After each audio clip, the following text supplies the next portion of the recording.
Yeah, hi everyone, this is SportsReplays, and this week I did really well. It went up 16,000 in rankings, had a top 2% round ranking, which I'm happy about. There's a few things that went my way this week. I got very lucky with a particular player, which we'll talk about in a minute. That's really improved my season, and things are starting to go back on track after a really, dodgy start to the season. So 110 from Sheasel, a little bit of a down game by his standards, or compared to his season averages. Still a 1 out of 10. He's great and look very consistent player. And yeah, look, he's going to be an absolute generational talent. He's going to be a star for the ages by the looks of it. And Nick Dacos responded back after having a sluggy start to the season, 133, and yeah, helped Collingwood win. So look, happy with that. I mean, most people have Dacos, so it's not a huge deal. We feel at 85, a little disappointing, just like GWS. I mean, it's not a terrible score, but you want to play him. You want him to at least be scoring about 100 every week, if you can. So look, GWS were a bit disappointing. I thought they were going to win that game. They're up by 20 points and they lost it from there. I do think they're a better team, but you can't win every game. So look, the 85, that's one of his lowest scores for the season. I'll be happy with that. And then Ambrosio 60, a little disappointing. They were playing North Melbourne, so it wasn't going to be in the back half as much. And he's going to play it. Might have to trade out, or either hold or trade. Is what I'm thinking about. But there is another issue here, and that is Zach Williams, 33. So he, got subbed out halfway through the game, and it's really sort of stuffed up my plans a little bit. I was hoping hoping to hold Williams and then maybe trade out Ambrosio, but I might have to that might change my plans slightly, or it just means I have to get rid of Williams this week. I was hoping to either get rid of him next week or the week after. So that he's a must sell this week. He has to go because look, it's just not good. A bit unlucky. He always seems to get injured. Williams. Look, we still make 100k from him, which is good, I guess. But we could have probably potentially made more, maybe like another 150, 200k. Well, maybe at least another 50k more, 100k more, maybe. So it's look, I'm always a bit dicey with Williams, but look, we'll take the 100k. But he's it's just I mean, it is what it is. Just bad luck. And then we've got Closier. I can't pronounce his name. It looks 75. Not as good as the previous 2 weeks, but we'll take a 75, particularly his price point. Had one of the lowest break evens I've ever seen.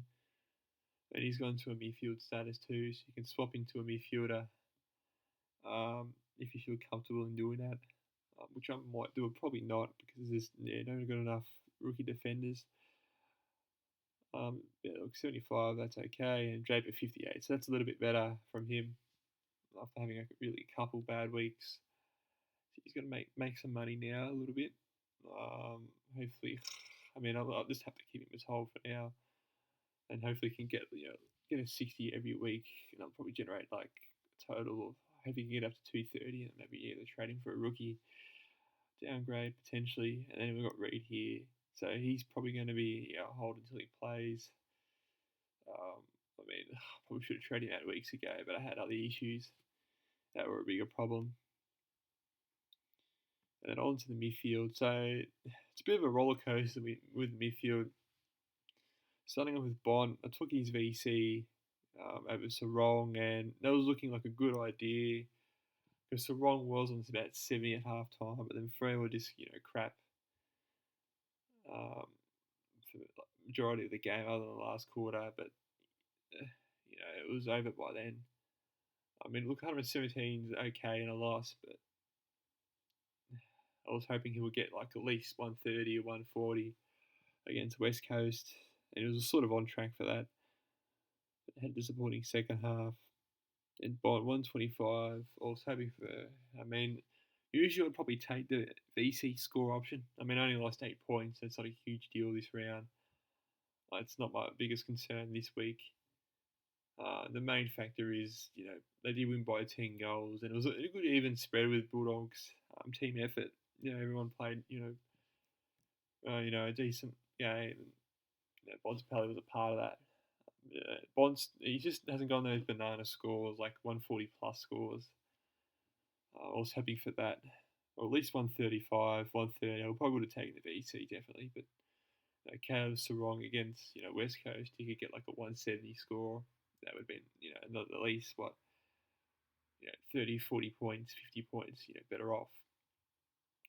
That's why I traded Sarong in as well.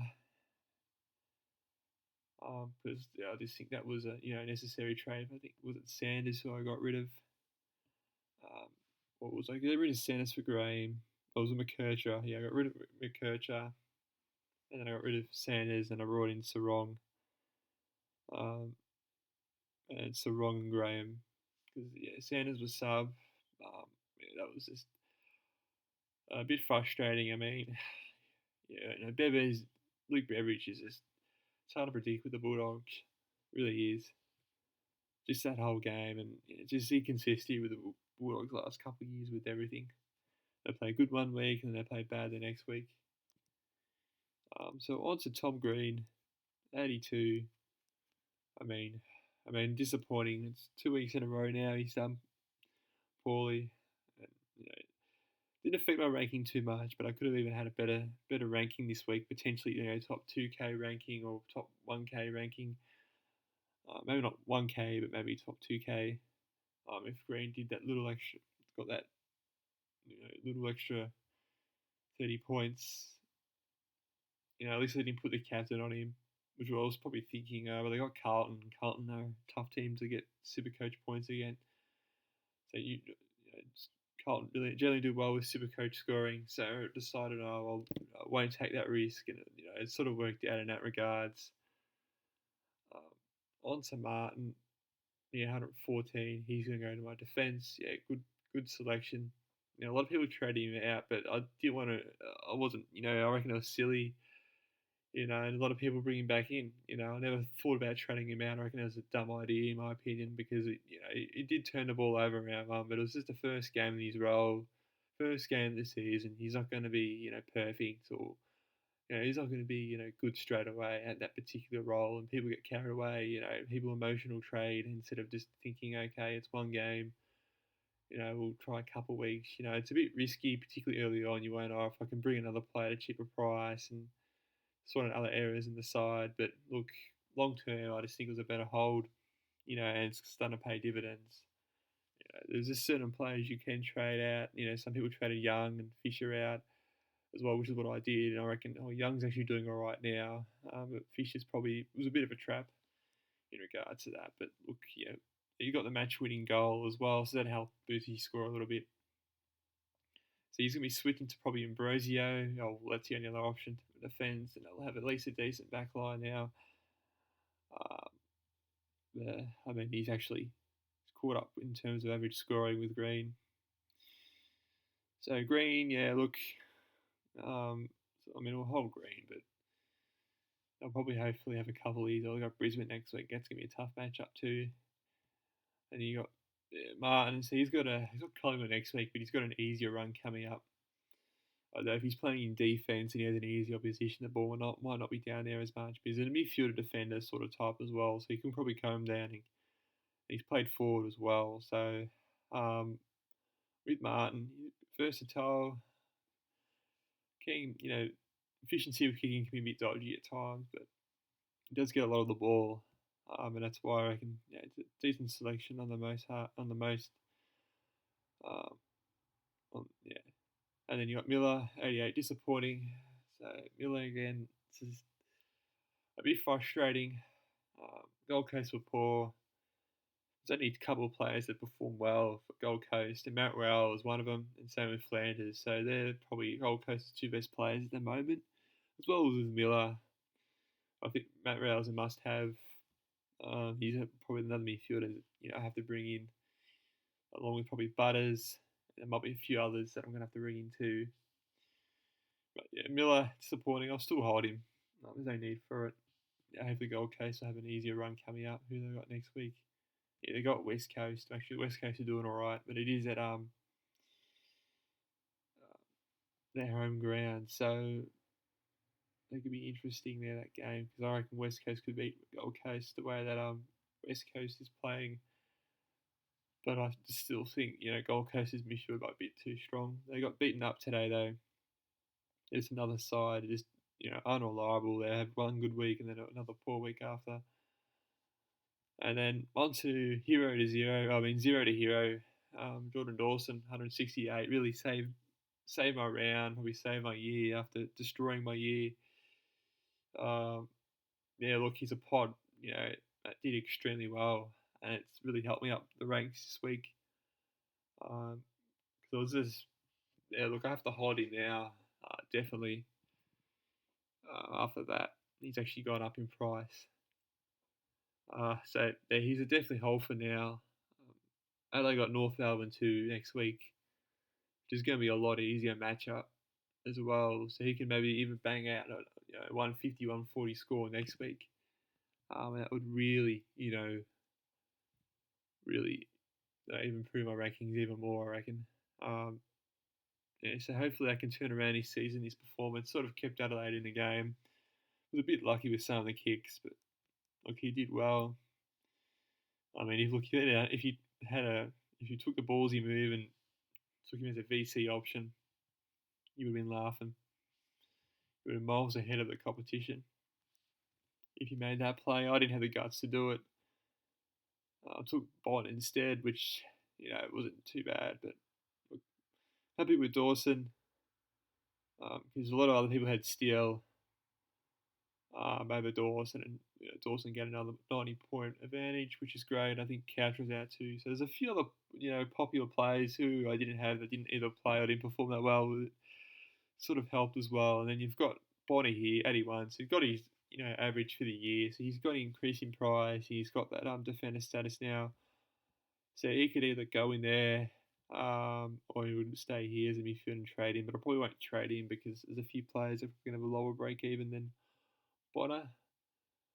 I think Williams, yeah, want to get rid of first. Bonner, ideally, probably do want to trade him, but I'm just going to have to leave it as it is probably for now. I'll just see the break even. Who does St Kilda have got next week as well? So if they've got Port Adelaide, that's going to be an interesting matchup. I'll still back Port Adelaide over there. I'm just thinking if the ball's going to be in the defence a lot, which is most likely going to happen, he may potentially get like a 90 or 100 score. That will bump up his average and his price again. So it's probably a hold for now.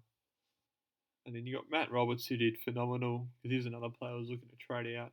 But he's again got defensive status as well, 117. So he's definitely going to be a hold. He's going to make us more money, which is great.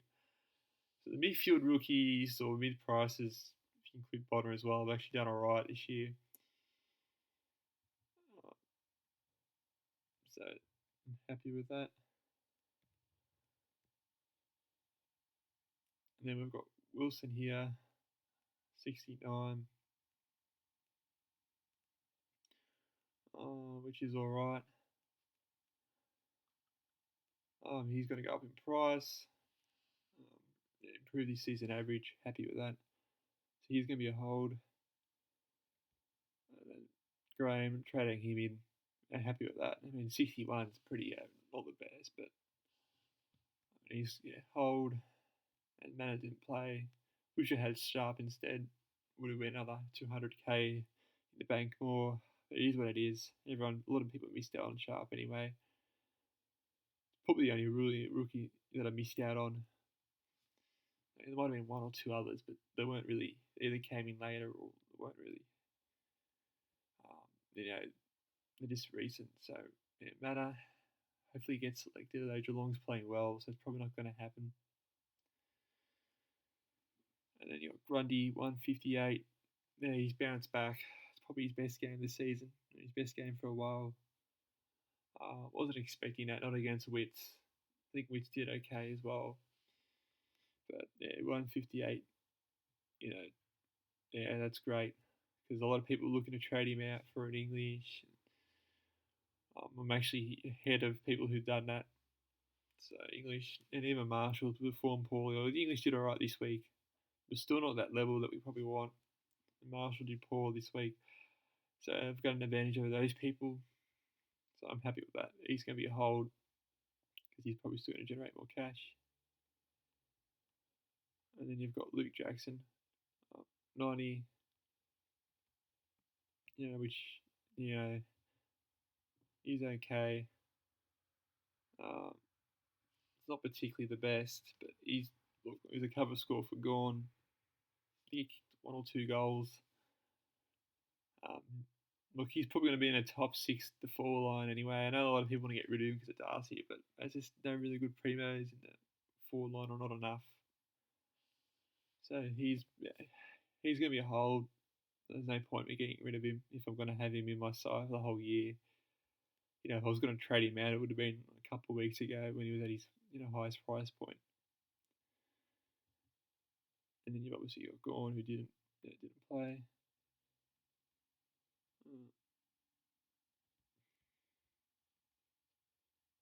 Okay, and then you've got Flanders, 110. He's done really well. Happy with that. Consistent, and is probably one of the top forwards this year. Phenomenal. Yeah, excellent selection. Considering City did smash Gold Coast, or won convincingly. Look, happy with that selection and power, and a bit mediocre. So he's not really going to generate too much more cash now. It's going to dry up, which is a bit frustrating. So he's going to be a hold for now. Because he's on the fence of being a top 6 forward. I don't think it's hard to say. Because you got a bunch of key forwards like Cameron, Hogan, and Curnow going to be there as well. But then you got Shea Bond. With the 4 line, it's tricky to judge. Probably the hardest line to judge at this stage, because then you got McRae, he's going to come back in, and then you've got Adams as well. If McRae can get back form, he should be in the top 6 pretty easily, which we'll discuss in a minute. And then we've got Harley Reid, which is probably one of the performances of the round. Look, he was going to be looking to be a trade out a few weeks ago, but now he's just bounced back with 3 good weeks and 1 phenomenal week in this week. 147 was probably the best player on ground. And look, what more could you ask? There's a reason why he was the number 1 draft pick. I guess that's the reason why.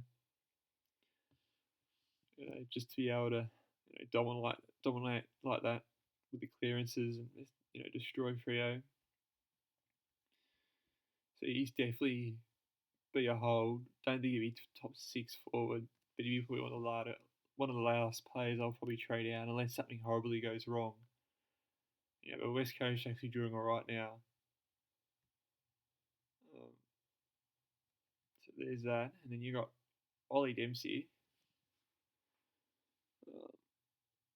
53, which is not particularly the best. So he might be another trade out as well. His cash generation stopped. There's a few other forwards who I want to bring in, which I need to have a look at as well. But look, he's dried up, and he probably has to go. And Cobden, 55, not really that great, to be honest.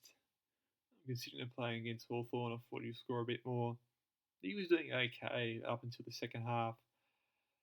I thought he'd at least get a 70 or 80, which is a bit frustrating. It's going to just stop cash generation a little bit. Be okay probably for the next couple of weeks, but then we may have to move him on. We've got North next week, Adelaide. It's going to be an interesting game. I mean, Adelaide should win that, but he still may get a high, decent score. And we've got Darcy, 49, which I think is his lowest score for the season.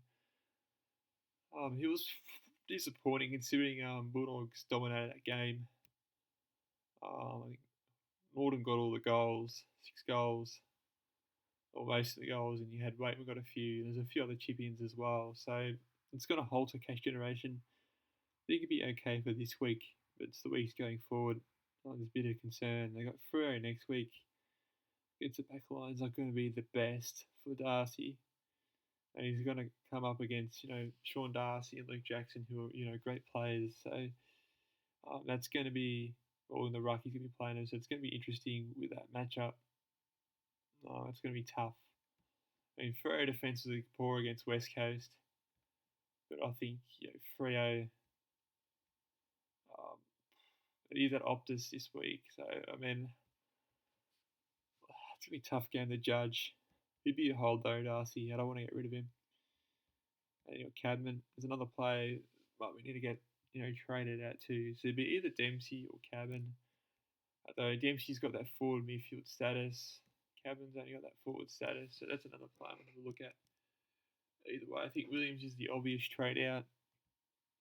It's probably the only player who did really bad on my side, and then probably Darcy this week. So Williams has to go.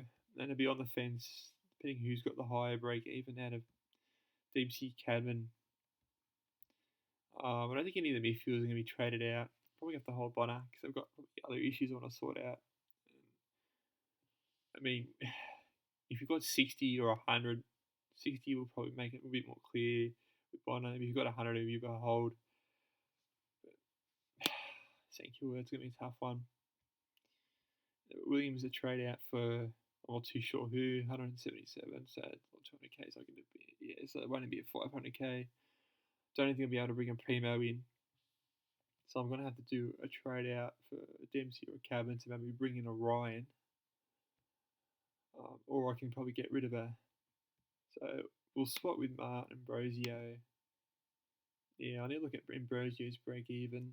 Little Hawthorn got City next week. So I'll trade Ambrosio and bring in, another midfielder on the bubble. If I can trade, or I'll trade out a forward, bringing extra cash to either upgrade Ambrosio or Williams. See, Williams is probably not going to play. I don't want Draper on field.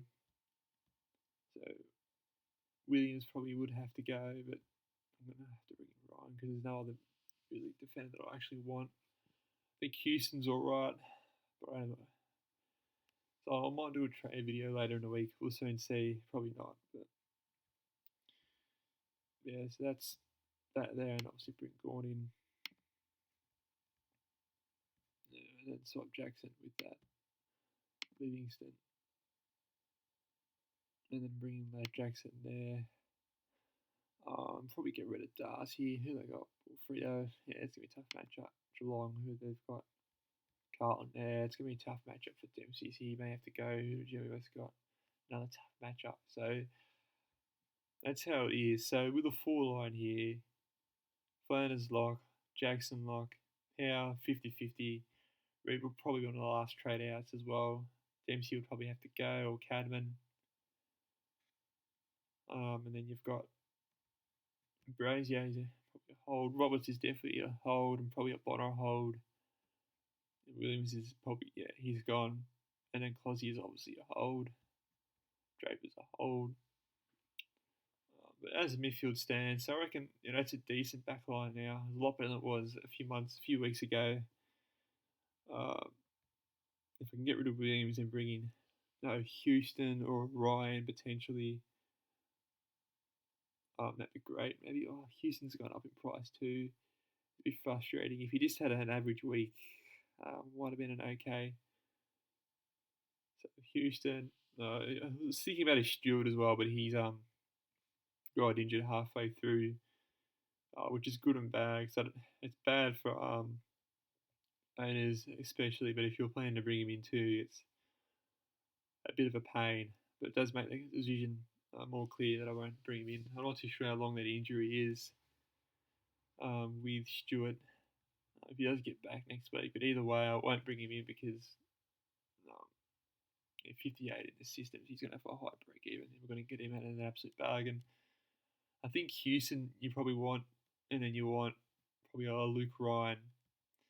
Other than that, there's no other defenders I particularly want at this stage. And then the midfielders we need, Matt Rao, that's definitely one of them, a merit. Man of Butters, so you get Merritt, Butters, and then who's the other player? Then Matt Rao. Happy for the other that ran up those bottom three there. And then for the four line, we have to get Heaney in somehow. Probably won't be this week because he's going to be too expensive. He didn't do that well this week. He only got about 100 Heaney, which is still all right for a forward, which is great for a forward, but it's competitive season average, that's poor. So Williams, 504. And Ryan's actually dropped in price, average. Houston, he's actually gone up, but not too much. I could probably bring in Houston. You got Yo as well, who's doing well, but I don't know. Houston's just at a better age bracket. Yo can go down next week, and then people have him in a bit of trouble. So Nick Blakey's probably another one as well. You could bring in 540. Many other defenders. Everyone's got Closey in. And yeah, Tom Stewart, so he's actually at a bargain price. He's going to be even probably lower. Miller was disappointing as well. A fair few people have him. So look, I'm interested in Ryan or Houston. I might probably bring one of them in. Ideally Ryan, but he's still 640. Houston's a bit cheaper. And Ryan's break even's going to be lower next week, so I can probably hold off with Ryan. Houston I could probably get this week. And it's pretty much an almost complete back line. And we're not even halfway through this season yet. And my back line's hell of a lot better than it was a few weeks ago. So that's that. That's the move that we can make there. And then what we can do here, Ambrosio, we can get rid of him. How much money out there? 500k, which isn't enough for a midfielder. I'll be alright for a forward, but for a midfielder. And got Matt Rao, 640. What was that Heaney? He's actually went up in price, but I might wait a few weeks on Heaney if he goes down. I'm hoping he has a couple of bad weeks, but he got Hawthorn next week, so it's probably not going to have him. But this is the player we need. 48. So, still, if you brought him in, you'd be annoyed. And I don't think the rest, maybe a Prochaka. There are a few bargain plays like Oliver and Parrish as well that you could bring in. But I think at this stage, a Butters and Matt Rowell is probably what I want. And then a Merritt. Either of them for the... but that's how I went this week. A great week. Happy with the score, and there's a few improvements I can make as well. But I think we're heading in the right direction. I sort of know what the players that I want. Still need to work out with a four line. I definitely need Heaney in. But I definitely sort of know what I want with the defenders. I think it might be Houston's year and Luke Ryan's year. That's a bit more clear. With the four line, after Heaney, I'm not too sure who else we should bring in. To be honest with you, maybe a McRae. If he starts getting that roll back, I'll probably wait a week on him, even though he might increase his price next week. Yeah, Freo. Yeah, it's going to be an interesting matchup. And yeah, look, that's it for this week. Thank you for watching.